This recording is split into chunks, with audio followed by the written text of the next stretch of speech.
இதுதான் நாளை காலையில பிரம்ம முகூர்த்தத்துல ஸ்வேதா கழுத்துல ஏறணும்.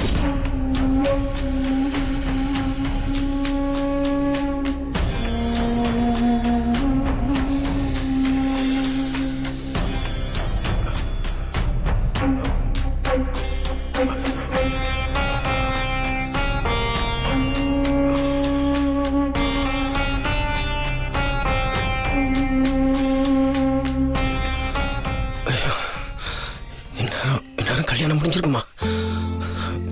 பாவம் பண்ணிடலாம். அத்தா, அவளை மட்டும் ஏன் இப்படி சோதிக்கிற? நீ ஏது கத்தியும் தடவை கிடக்குறா? எப்படி அது ஸ்வேதா முத்தரசன் கல்யாணம் நடக்காம தடுத்து நிறுத்திடாத்தா? நீ உண்மையிலே இருக்கேன்னா இந்த கல்யாணம் நடக்கக்கூடாது. நான் இவ்வளவு தூரம் சொன்னதுக்கு அப்புறமா அதை கேட்காம அதை புரிஞ்சுக்காம இப்படி கையில விஷ பாட்டில் வச்சு மிரட்டுறது கொஞ்சம் கூட நியாயமே கிடையாது. யதார்த்த தயவு செய்து புரிஞ்சுக்கோ. எனக்கு உங்களை விட்ட வேற வழியே கிடையாது மாமா. நீங்க தான் கணவர்னு மனசுல கோட்டை கட்டி வாழ ஆரம்பிச்சுட்டு அது எப்படி என்னால மாத்திக்க முடியும் மாமா? உன்னை யார் இப்போ மாத்திக்க சொன்னா? கொஞ்சம் காத்துட்டு தான் இரு. சரியான நேரம் சரியான சூழ்நிலை அமைற வரைக்கும் பொறுமையா கொஞ்ச நேரம் காத்துட்டு. முடியாது முடியாது மாமா. இத்தனை வருஷம் காத்திருந்தது போதும். இன்னும் எத்தனை வருஷம் காத்துக்கிட்டு இருக்கிறது? இனி ஒரு நிமிஷம் கூட என்னால காத்துக்கிட்டு இருக்க முடியாது. இன்னைக்கு இங்க நம்ம கல்யாணம் நடக்கணும். உங்க கையால நீங்க என் கழுத்துல தாலி கட்டி ஆகணும். இல்ல நான் விஷத்தை குடிச்சிடுவேன். ஸ்வேதா, வேணா நான் சொல்றத கேளு. ஸ்வேதா, சொல்லிட்டே இருக்க.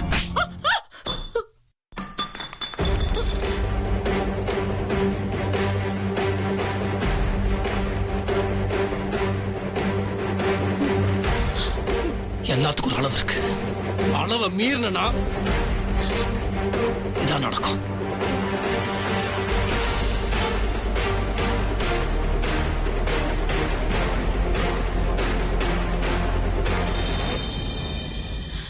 ஏய், இன்னைக்கு கல்யாணம் நடக்காதா? ஏய், வாய் கழுவடி.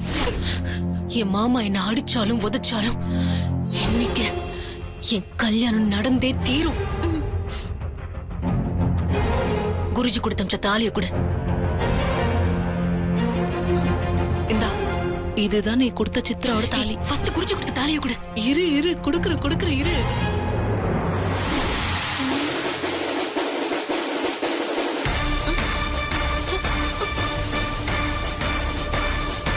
ஐயோ, தாலி எங்க போச்சு? என்னாச்சு? எங்க தாலி? எங்க? அது வர வழியில ஒரு பாம்பு துரத்துச்சு. பயந்து ஓடி வந்தப்ப யாரோ ஒருத்தர் கால் தடிக்கி கீழே விழுந்துட்டேன். அப்போ என் கையில இருந்த அந்த பைய தள்ளி போய் விழுந்துருச்சு. அப்பதான் தாலி மிஸ் ஆயிடுச்சுன்னு நினைக்கிறேன்.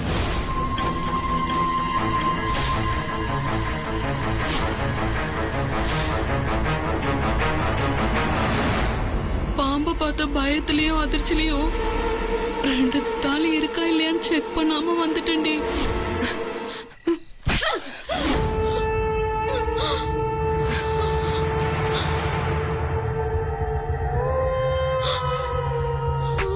எல்லாத்தையும் கெடுத்துட்டேடி. இதுக்கப்புறம் இப்படி ஒரு சந்தர்ப்பத்தை நான் எப்படி உருவாக்குறது?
தாலி எப்படி இங்கே வந்துச்சு?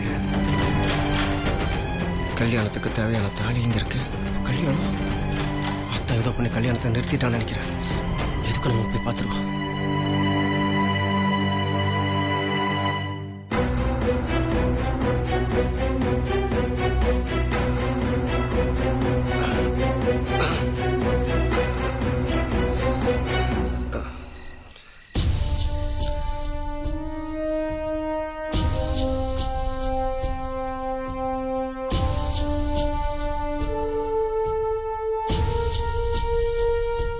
மாமா, என்ன மன்னிச்சிடுங்க மாமா. எந்திரி. நான் பண்ணது தப்புதான். இப்படி திடீர்னு இப்படி மன்னிப்பு கேட்குற?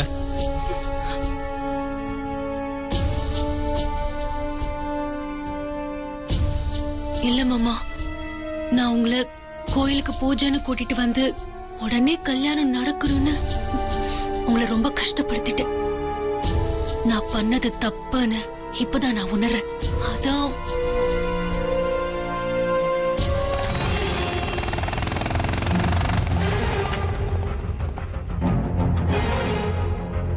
நான் உன்னை கல்யாணம் பண்ணிக்க மாட்டேன்னு சொல்லவே இல்லை. ஆமா மாமா, நீங்க அடிச்சு சொன்னதுக்கு அப்புறம் தான் நீங்க சொன்னது சரின்னு எனக்கு பட்டுச்சு. நம்ம கல்யாணம் இப்படி அவசரத்துல நடக்கவே வேண்டாம் மாமா. கொஞ்ச நேரத்துக்கு முன்னாடி கல்யாணம் நடந்தே ஆகணும், இல்லை விஷத்தை குடிச்சிடும் அப்படி இப்படின்னு சொன்னேன். இப்போ கல்யாணம் வேணான்ற இந்த திடீர் மனமாற்றத்துக்கு காரணம்? நீங்க என் மேல வச்சிருக்கிற அன்பும் அக்கறையும் தான் மாமா இதுக்கு காரணம். வேற எதுவுமே இல்ல. அந்த தாலி இல்லைங்கிறதுனால இந்த தாலி கட்டினா உயிர் போயிடுங்கிற பயத்துல அப்படியே பல்டிச்சிட்டா. பயங்கரமான ஆளுதான். நான் என் மனசு மாத்திக்கிட்டேன் மாமா. நீங்க சொன்ன அத்தனையும் உத்தமமான வார்த்தைகள்னு தெள்ள தெளிவா புரிஞ்சுக்கிட்டேன். நீங்க சொன்ன மாதிரியே நம்ம கல்யாணம் இந்த மாதிரி யாரும் இல்லாம திருட்டு கல்யாணம் மாதிரி நடக்க வேண்டாம் மாமா. ஊரை கூட்டி உறவை கூட்டி பிரம்மாண்டமா பண்ணிடலாம். நல்ல வேலை கல்யாணம் நடக்கல.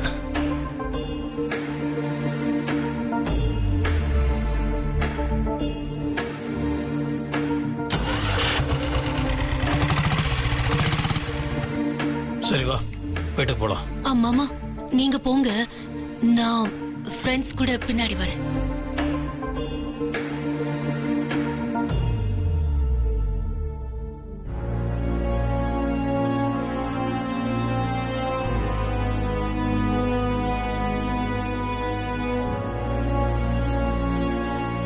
ஏய், போன் கொடு. அம்மா, எனக்கு பேசின அமௌண்ட் 50,000. அதான் எல்லாத்தையும் கொடுத்தாச்சுல. கல்யாணம் நடந்திருந்தாவது ஏதோ சேர்த்து கொடுத்துருக்கலாம். அதான் நடக்கலையே. அவசரப்படாதீங்க.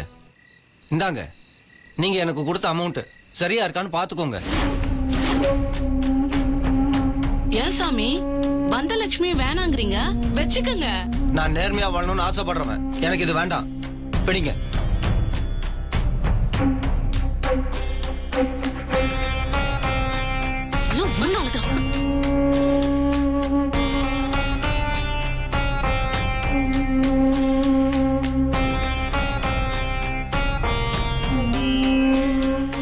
சார் சார், உங்ககிட்ட ஒரு முக்கியமான விஷயம் பேசணும்.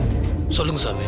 நான் இங்க வர்ற வரைக்கும் இங்க நடக்க போறது திருட்டு கல்யாணம்னு எனக்கு தெரியாது சார். தெரிஞ்சிருந்தா நான் இங்க வந்திருக்கவே மாட்டேன். நான் சொல்றேன்னு தப்பா எடுத்துக்காதீங்க. நீங்க அந்த பொண்ணுக்கு உண்மையா இருக்கணும்னு நினைக்கிறேன். ஆனா அந்த பொண்ணு அப்படி கிடையாது. என்னை பொறுத்த வரைக்கும் நீங்க இந்த பொண்ணை என்னைக்குமே கல்யாணம் பண்ணிக்க கூடாது. ஒருவேளை நீங்க கல்யாணம் பண்ணிட்டா உங்க வாழ்க்கை நல்லாவே இருக்காது. நான் அபசகுனமா பேசுறதா நினைக்காதீங்க. ஏதோ என் மனசுல பட்டதை சொல்லிட்டேன். நான் வரேன் சார்.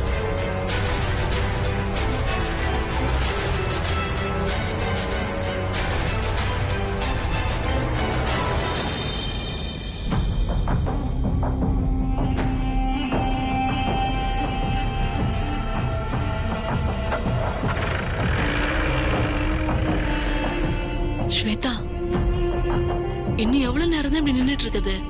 உங்க மாமா போய் ரொம்ப நேரம் ஆகுது. வா, நம்ம போலாம். போலாம். போய் தானே ஆகணும். என்னடி முடிச்சிட்டு இருக்கீங்க? வாங்க.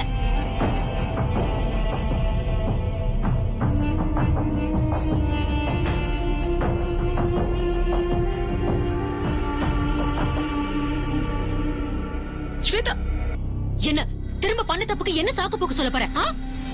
அங்க பாரு.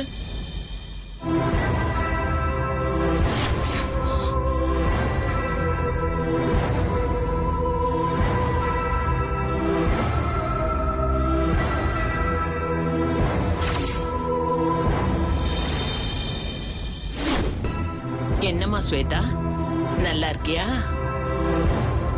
உன் முகத்தை பாக்குறப்பவே நீ நல்லா இல்லைன்னு தெரியுது. ஆனா அந்த ஆத்தாவோட விளையாட்ட பாத்தியா? கல்யாணம் வேணும் வேணும்னு அடம் புடிச்சுக்கிட்டு இருந்த, இப்போ கல்யாணம் வேண்டான்னு உன் வாயாலே சொல்ல வச்சுட்டாளே, அவளோட சக்திய பாத்தியா? என்னதான் உயர உயர பறந்தாலும் ஊர்க்குருவி பருந்தாக முடியாதுன்னு சொல்லுவாங்க. அதனால போதும் ஸ்வேதா, நடக்கவே நடக்காததுக்கு ஏன் இவ்ளோ போராடுற?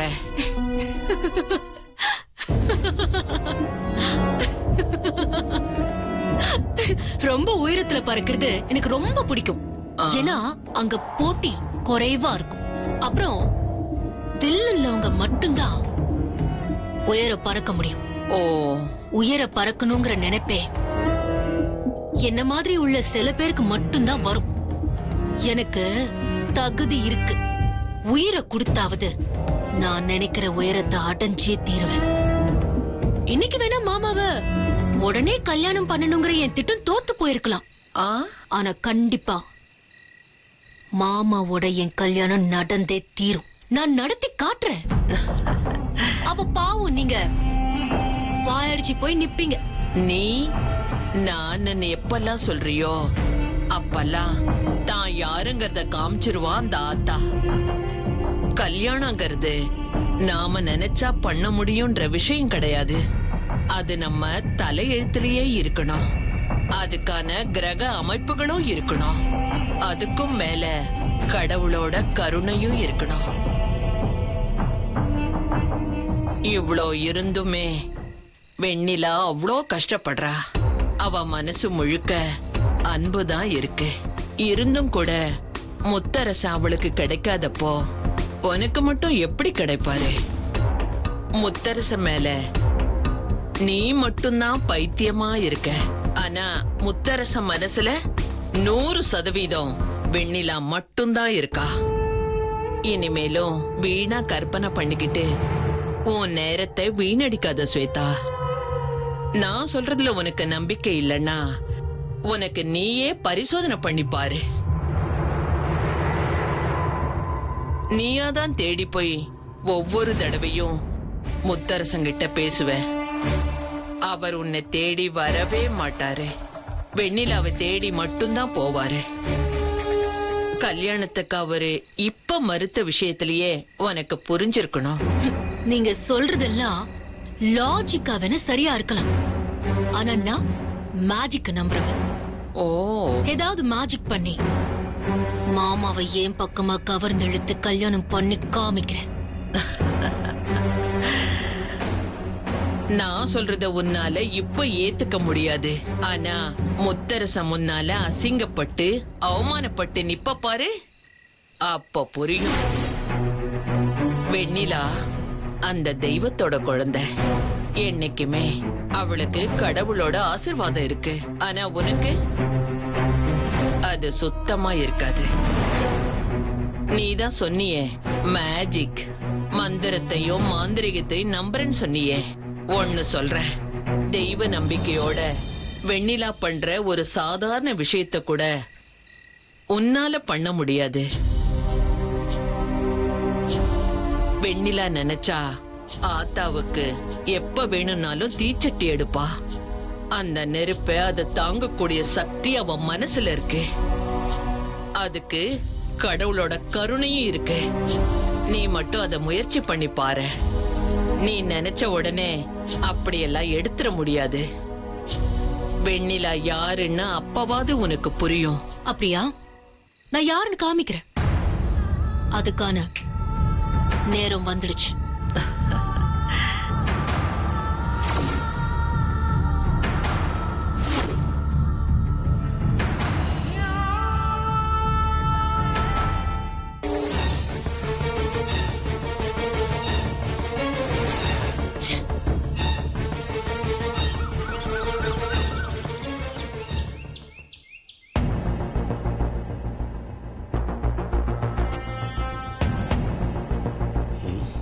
ஸ்வேதா கல்யாணம் நல்லபடியா நடந்துச்சா இல்லையான்னு தெரியலையே.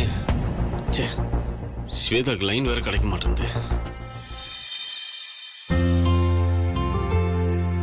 Hi Gautham, good morning. Hi, good morning. Hey, என்ன இது? வீட்ல யாருமே இல்லாத மாதிரி இவ்ளோ அமைதியா இருக்கு. அதானே, வெண்ணிலாக்காக்கு உடம்பு சரியில்லைன்னா வீடியோ உனக்கு சந்தடி இல்லாம ஆயிடுமா? என்னெல்லாம் மனுஷங்க லிஸ்ட்லயே சேர்க்கறதுல போல இருக்கு. நான் வேணா பேப்பரை சத்தம் போட்டு படிக்கிட்டா? அது இல்ல கௌதம், முத்தரசு அண்ணன், ஸ்வேதா, ஸ்வேதாவோட ஃப்ரெண்ட்ஸ், அண்ணாமல் அண்ணன் யாருமே வீட்ல இல்ல தெரியுமா? அப்படியா? எனக்கு எதுவும் தெரியலையே, நான் கவனிக்கல.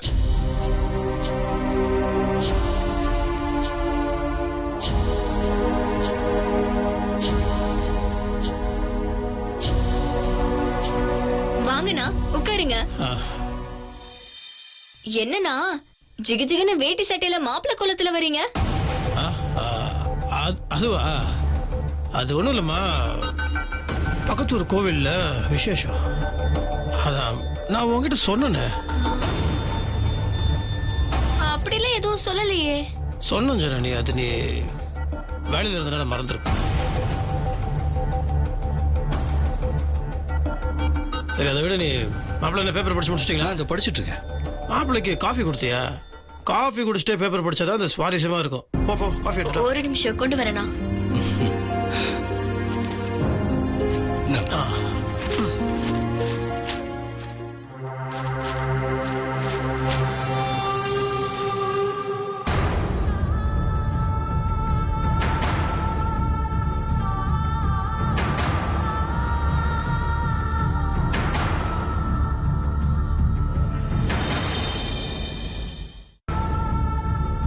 என்னாச்சு ஸ்வேதா?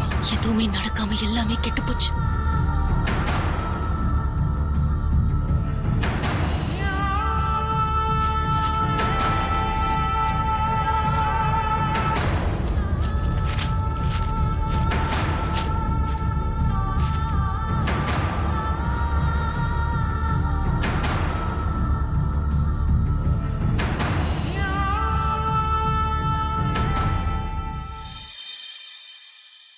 அண்ணே, என்னாச்சு? ஏன் ஒரு மாதிரியா இருக்கா? இல்ல, அதெல்லாம் ஒண்ணும் இல்ல. ஓ, அம்மாவை நினைச்சு கவலைப்படுறியா? கவலைப்படாத, அம்மா ஆசிரமத்துல இருந்து சீக்கிரமா வந்துருவாங்க. சரி, நீ போ. நான் வேலை போய் கொஞ்சம் ஃப்ரெஷ் சரி. அண்ணா இருங்கண்ணா, காஃபி குடிச்சிட்டு போங்க. இந்தாங்க. மாப்பிள்ளை கூட. தேங்க்ஸ். அந்த குலநாகினி யாரு? ரோட்ல போறவ. அவ என்கிட்ட வந்து முத்தரசு மாமாவை நான் கல்யாணம் பண்ண முடியாதுன்னு என்கிட்டயே சவால் விடுறா. மாமா வெண்ணிலாவை தான் விரும்புறாராம். வெண்ணிலா தெய்வ குழந்தையா. அதெல்லாம் பொய். அப்படியெல்லாம் இல்லவே இல்லைன்னு நான் நிரூபிச்சு காட்டுறேன். மாமாவுக்கு ஏன் மேலதான் உயிர். அந்த குலநாகினிக்கு மட்டும் இல்ல, மொத்த பேருக்கும் நான் நிரூபிக்கிறேன். என்னடி பண்ண போற? எப்படி? மாந்திரிகர் சொன்ன மாதிரி அவங்க வெச்ச வசியத்துக்கு கட்டுப்பட்டுதான் மாமா இப்படி இருக்கார். அதனால கண்டிப்பா அவர் மனசுக்குள்ள ஆரம்பத்துல என் மேல வச்சிருந்த காதல் மறையாம தான் இருக்கும். அதுக்குதான் வசியத்தால உயிர் கொடுத்திருக்காங்க. அவர் என் மேல இப்போ உயிரா தான் இருக்காருங்கிறத காமிக்கிற மாதிரி ஒன்னு பண்ண போறேன். அதான் என்ன பண்ண போற?